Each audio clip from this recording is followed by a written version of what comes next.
Hi, everybody. Thank you so much for inviting me to talk about the SGLT2s. I've mostly been doing heart failure my whole career, but I've done about a year of nephrology as well. And these drugs are amazing. I've written mostly for Jardiance and Farxiga, but I've seen wonderful outcomes both for heart failure and for nephrology. So I think pretty much everybody's going to be on these drugs by the time they're 70 or 80 years old, just from the results I've seen, in protecting our kidney function and also in diuresis in heart failure. So let me give you as best information I can for you. All right, so I just want to tell you I don't have experience in diabetes management. Pretty much everything I've dealt with has been with Jardiance and Farxiga. So I'm really adding these meds to people that have diabetes or they don't, but I'm not treating diabetes with it. I'm treating heart failure and kidney disease. And I've used it in the older group, and they do fine with the medication. You just have to be really careful and ask a lot of questions to your patients to make sure you're finding the right patient for this. If your patient's had 3 falls in the last 6 months and they're very frail, this is probably not a group of meds you want to use because it'll pull off a lot of fluid. So really knowing your patients before you write the prescription is really important. My biggest problem with the medications is not side effects. It's really how are these patients going to pay for these meds. And the Medicare patients are really at a disadvantage because they're going to get in the donut hole really soon with my meds because 1, I'm going to add Entresto, and 2, I'm going to add one of the SGLT2s. And about 70% of those patients are also on Eliquis or Xarelto. And so they're literally in the donut hole by like March or April, and then they can't afford any other meds. So I feel like the majority of my job isn't just coming up with the right patients, it's figuring out how this patient's going to be able to afford the medication. And some of that is me smoothing with reps and begging for samples. I have probably 20 patients that can't afford the med, and I literally just give it to them for free the whole time through my office.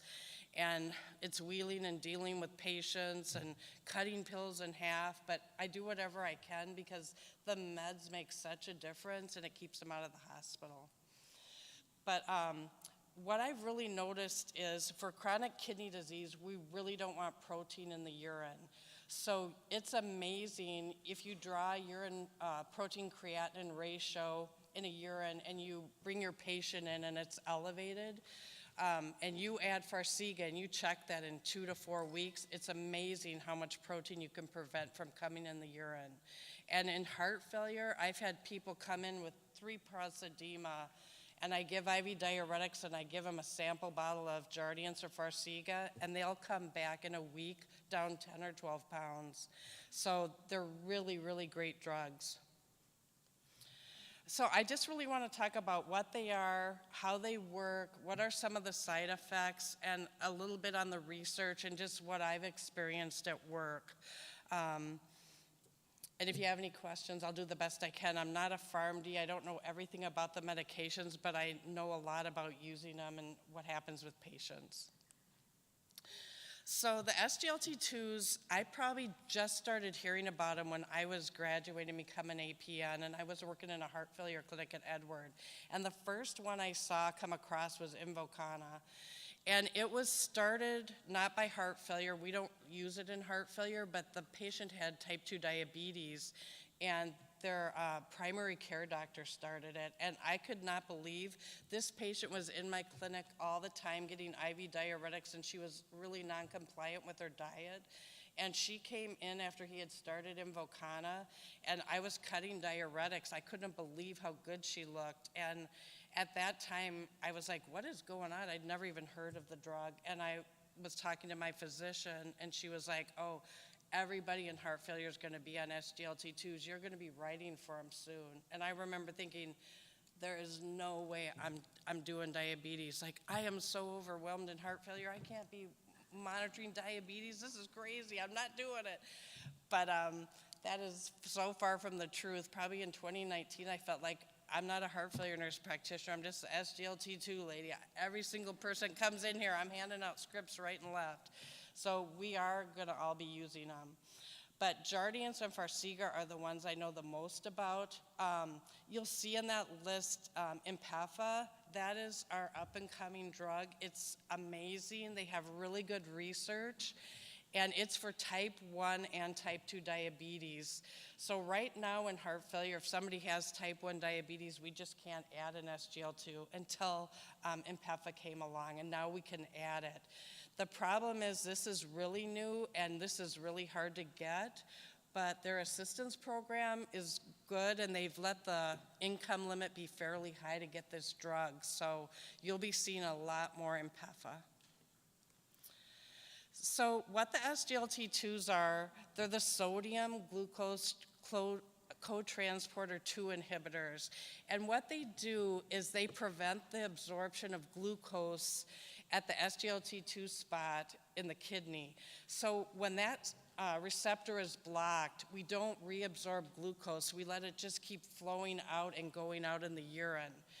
But the amazing thing for this, for the heart failure community, is we're not just stopping glucose, we're preventing sodium from being reabsorbed and fluid. So when the glucose comes out, salt and fluid is following with it. So it's an amazing gift to heart failure patients. These are the approved indications for SGLT2s.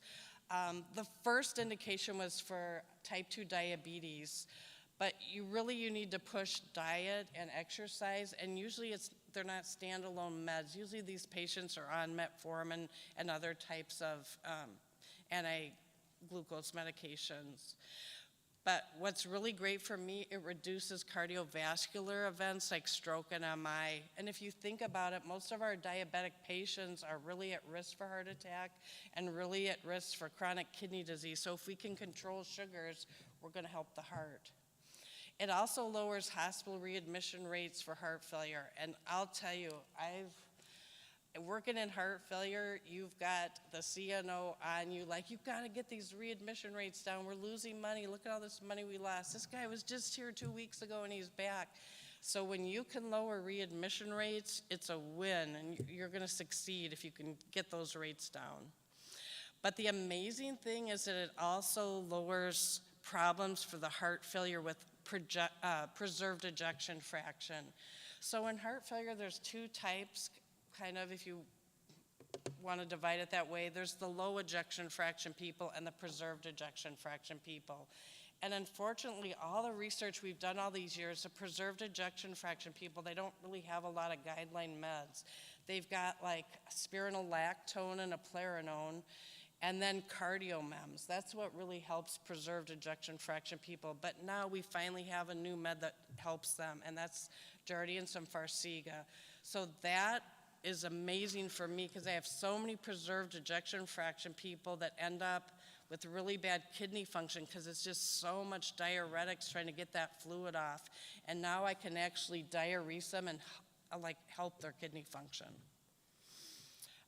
Management of obesity, you will see these drugs used in the weight loss clinics. It's not anything like Ozempic or Wegovy, but it does promote weight loss because you're getting rid of that sugar instead of building fat up. I actually have used it in the non-alcoholic liver disease.